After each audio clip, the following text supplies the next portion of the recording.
Hello friends, welcome to my channel. இன்றைக்கி நம்ம என்ன பார்க்க போகிறோம்னா சென்னை ஸ்பெஷல் வடகரி செய்ய போகிறோம்.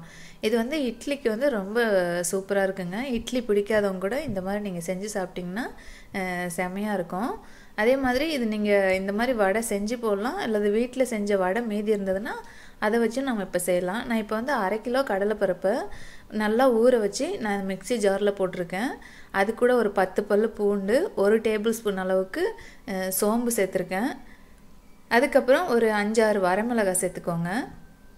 தேவையான அளவு உப்பு சேர்த்துட்டு இதை வந்து நம்ம அரைச்சிக்கலாம். வடைக்கு எப்படி அரைப்போமோ அதே மாதிரி அரைச்சிக்கலாம். இப்போ பாருங்கள், எல்லாம் அரைச்சாச்சு. இதை வந்து இட்லி தட்டில் வேக வச்சும் இந்த வடகரி செய்வாங்க, எண்ணெயில் பொரிச்சும் செய்வாங்க. எண்ணெயில் பொரித்து செஞ்சோம்னா இன்னும் கொஞ்சம் டேஸ்ட்டு நல்லாயிருக்கும். நான் வந்து ஆயிலில் பொரிச்சே செய்கிறேன்.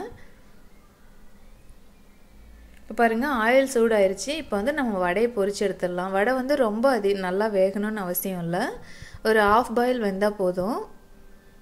நீங்கள் வடை வந்து பர்ஃபெக்டாக தட்டி போடணுன்னுலாம் அவசியம் இல்லை. உங்களுக்கு என்ன மாதிரி இது பண்ணுமோ சீக்கிரமாக அப்படியே தட்டி போட்டுருங்க, கைக்கு வந்த மாதிரி. ரொம்பலாம் வேக வைக்க வேணாம். இப்போ ஒரு 3/4 பாகம் வெந்துருச்சு. நான் இப்போ எடுத்துடுறேன். இதே மாதிரி மீதி உள்ளதையும் நம்ம தட்டி போட்டுக்கலாம். நான் இப்போ வந்து ஒரு 5 பேருக்கு அளவாக நான் அது செய்கிறேன். 1/2 கிலோ போட்டு நான் செஞ்சுருக்கேன். 5-6 பேருக்கு அளவாக. நீங்கள் கம்மியாக செய்கிறதுனா 1/4 கிலோ சேர்த்துட்டு நான் சொன்ன பொருள் எல்லாம் குறைச்சிக்கோங்க, அதுக்கு தகுந்த மாதிரி. இப்போ நம்ம வடையெல்லாம் பொரித்து எடுத்தாச்சு. இதை வந்து நம்ம 1-2 உடச்சி வச்சிடலாம். ஆறினோடனே இந்த மாதிரி பிச்சு போட்டுருங்க. இப்போ பாருங்கள், எல்லாம் பிச்சாச்சு. இப்போ வந்து நம்ம குழம்பு ரெடி பண்ணிடலாம். நான் இப்போ ஒரு பேனில் ஆயில் சுடு பண்ணிக்கிறேன்.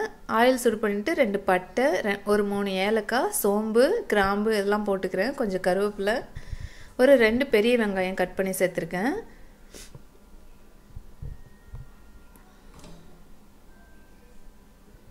இது கூடவே ஒரு 3 பச்சை மிளகாய் சேர்த்துக்கிறேன். சேர்த்துட்டு நல்லா வதக்கிக்கோங்க.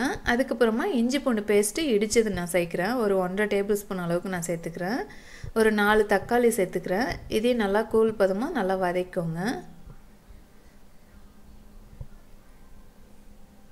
அதுக்கப்புறமா மிளகாத்தூள் 1 டேபிள் ஸ்பூன், மல்லித்தூள் 1 டேபிள் ஸ்பூன், ஒரு 1/2 டீஸ்பூன் அளவுக்கு மஞ்சள் பொடி சேர்த்துட்டு நல்லா வதக்கிக்கோங்க. வதக்கினதுக்கப்புறமா உங்களுக்கு தேவையான அளவு தண்ணி சேர்த்துக்கோங்க. தண்ணி சேர்த்துட்டு உப்பும் போட்டுக்கோங்க. உப்பு தேவையான அளவு போட்டதுக்கப்புறம் ஒரு கொதி விட்டதுக்கப்புறமா நம்ம வந்து பொரிச்சு வச்ச வடையை இது கூட சேர்த்துக்கலாம்.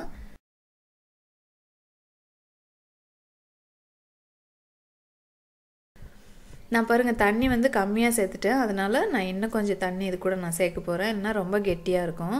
தண்ணி சேர்த்துட்டு இப்போ வந்து ஒரு மூடி போட்டு ஒரு 5 நிமிஷம் மட்டும் நான் இப்போ கொதிக்க வைக்கிறேன். கொதிச்சிருச்சு. இப்போ நான் வந்து தேங்காவோட பால் சேர்க்க போகிறேன்.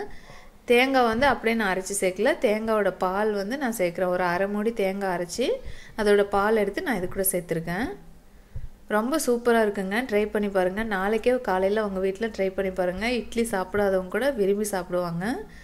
நம்ம சூப்பரான வடகரி ரெடி ஆயிடுச்சு. நீங்களும் இதை உங்கள் வீட்டில் ட்ரை பண்ணி பார்த்துட்டு இந்த வீடியோ உங்களுக்கு பிடிச்சிருந்தால் லைக் பண்ணுங்கள், ஷேர் பண்ணுங்கள், எனக்கு சப்போர்ட் பண்ணுங்கள். தேங்க்யூ.